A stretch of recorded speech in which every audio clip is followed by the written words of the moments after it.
سر آج خان صاحب کا توشہ خانہ 2 کیس اڈیالہ جیل میں لگا ہوا ہے، ابھی تک اس کی کیا اپڈیٹ ہے سر، ذرا بتائیں۔ آج کوئی تقریباً 1.5 مہینے بعد اڈیالہ جیل کے اندر توشہ خانہ کیس کی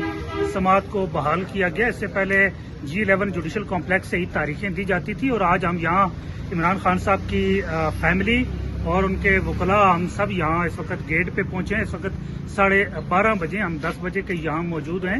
اور اس وقت تک ابھی تک ہمارے وکلاء کو جیل کے اندر الاؤ نہیں کیا گیا۔ سلیمان اکرم راجہ صاحب یہاں باہر موجود ہیں، بیرسٹر علی ظفر صاحب موجود ہیں، نعیم حیدر پنجوتا صاحب ہیں، میں خود یہاں باہر ہوں، اور جو عمران خان صاحب کی بہنیں ہیں، علیمہ خان صاحب ہے، نورین نیازی صاحب ہیں، اور ڈاکٹر عظمت صاحب ہیں، وہ سب کو یہیں باہر روک کے رکھا گیا، اور ابھی تک ہم یہاں اسٹل باہر ویٹ کر رہے ہیں کہ کسی طرح جیل کے اندر سے اجازت دی جائے تاکہ ہم اندر جا سکیں۔ میرے خیال سے یہ رائٹ آف فیئر ٹرائل جو ہے عمران خان کا، اس کی ایک بدترین خلاف ورزی بھی ہے کہ ان کی جو سماعت ہے اب یہ ایک ان کیمرہ کر دی گئی ہے۔ اس سے پہلے سماعت اوپن ٹرائل تھا کہ اسلام آباد ہائی کورٹ کا جسٹس میاں گل حسن اور نذیر صاحب کا حکم بھی تھا کہ جیل کے اندر جو سماعت ہے اس کے اندر وہ اوپن ٹرائل کے تقاضے پورے کیے جائیں۔ اس سے پہلے کچھ کیسز کے اندر القادر کے اندر اوپن ٹرائل کیس کا تقاضا کسی حد تک محدود حد تک کم از کم پورا کیا جاتا رہا ہے، لیکن اب جو ہے یہ کچھ عرصے سے ان مقدمات کے اندر جو اوپن ٹرائل کے لوازمات ہیں وہ پورے نہیں کیے جا رہے، ان کیمرہ ٹرائل کیا جا رہا ہے، اور یہ ایک ایسی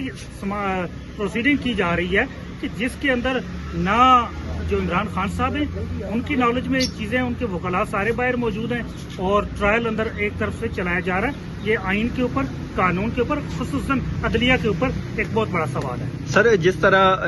ایک ریلا جو ہے سیلابی، وہ پاکستان تحریک انصاف کی لیڈرشپ ورکر کے خلاف آ رہا ہے سزاؤں کی صورت میں، سر سپریم کورٹ کے چیف جسٹس یحییٰ افریدی صاحب نے بھی کہا تھا کہ جسٹس یحییٰ خان نے سر انہوں نے بھی کہا تھا کہ 4 ماہ کے اندر اندر جو ہے وہ پاکستان تحریک انصاف کے ٹرائل کورٹس میں جو بھی کیسز ہیں ان کے فیصلے آنے چاہیے۔ تو سر کیا لگتا ہے اب جو تیزی آئی ہے دیکھنے کو مل رہی ہے سزاؤں میں، تو یہ لگتا ہے کہ یہ 5 اگست کے احتجاج کو متاثر کرے گی؟ جسٹس یحییٰ خان نے جو فیصلہ دیا کہ ATC کے جو پاکستان تحریک انصاف کے جو ٹرائل ہیں وہ 4 مہینے کے اندر نپٹائے جائیں، یہ بدنیتی پہ مبنی تھا، اور ایک خاص جو پولیٹیکل انجینئرنگ کی جا رہی ہے یہ اس کے لیے ایک فیصلہ دیا گیا۔ اس میں صرف پاکستان تحریک انصاف سے وابستہ مقدمات کا ٹرائل ہی 4 مہینے کے اندر کیا جائے۔ جن لوگوں کے 50 سال سے مقدمات زیر سماعت ہیں سپریم کورٹ کے اندر، تو کچھ مقدمہ، ایک ایسا مقدمہ بھی ہے جو جس کی 1 صدی پوری ہو چکی ہے کہ وہ سپریم کورٹ کے اندر ابھی فیصلہ نہیں ہوا، بجائے اس کے کہ جو مقدمات پینڈنگ ہیں ان کا پہلے فیصلہ کیا جاتا اور ان مقدمات کے اندر رائٹ آف فیئر ٹرائل کا تقاضا پورا کیا جاتا۔ یہ جو جن میں سزائیں سنائی گئی ہیں، کوئی بھی مقدمہ نہ تو کیس کہلانے کی تعریف پہ پورا اترتا ہے، نہ اس کے اندر جو شواہد ہیں وہ ایویڈنس کی تعریف کے اوپر پورا اترتے ہیں، لیکن اس میں سزائیں سنا دی گئی ہیں۔ اب جو ATC سے فیصلہ آیا ہے جس میں وہاں کہا گیا کہ یہ جو 2 کچھ ہمارے MNAs تھے ان کا کہا گیا کہ جی ان کے اوپر تو ایویڈنس ہی کوئی نہیں ہے، لیکن ان کو 10 سال سزا سنا دی گئی۔ اس سے بڑا مذاق اور کیا ہو سکتا ہے آئین اور قانون کے ساتھ؟ جسٹس یحییٰ خان کو اس طرف دیکھنا چاہیے تھا کہ رائٹ آف فیئر ٹرائل کے تقاضے پورے کر کے تو 4 مہینے کے اندر فیصلہ تھا، اور یہ 4 مہینے کا فیصلہ پولیٹیکل انجینئرنگ کے لیے فیصلہ کیا گیا ہے۔ سر جو سزائیں ابھی دی گئی ہیں، اور کل بھی پنڈی انسداد دہشت گردی کی عدالت راول پنڈی نے وارنٹ گرفتاری جاری کیے ہیں، جس میں علیمہ خان صاحبہ بھی ہیں، وزیر اعلیٰ گنڈا پور صاحب بھی ہیں، عارف الوی صاحب جو سابقہ صدر ہیں وہ بھی ہیں، تو اس حوالے سے کیا؟ جب بھی تحریک مومنٹم پکڑنے لگتی ہے،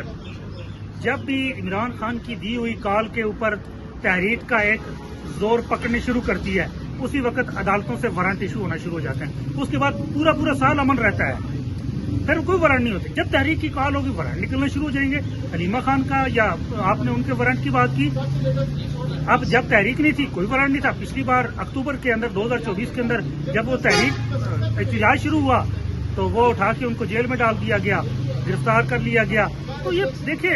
یہ صرف سارا ایک خاص پیٹرن کے اندر ہے، اور کوئی یہ وارنٹ جس طرح ایگزیکیوٹ کیے جا رہے ہیں، لیگل مشینری کو، جوڈیشل مشینری کو جس طرح مس یوز کیا جا رہا ہے، تو یہ آئین کے بھی خلاف ہے، قانون کے بھی خلاف ہے، اور سپریم کورٹ کے جو اپنے فیصلے ان کے بھی خلاف ہے۔ شکریہ سر۔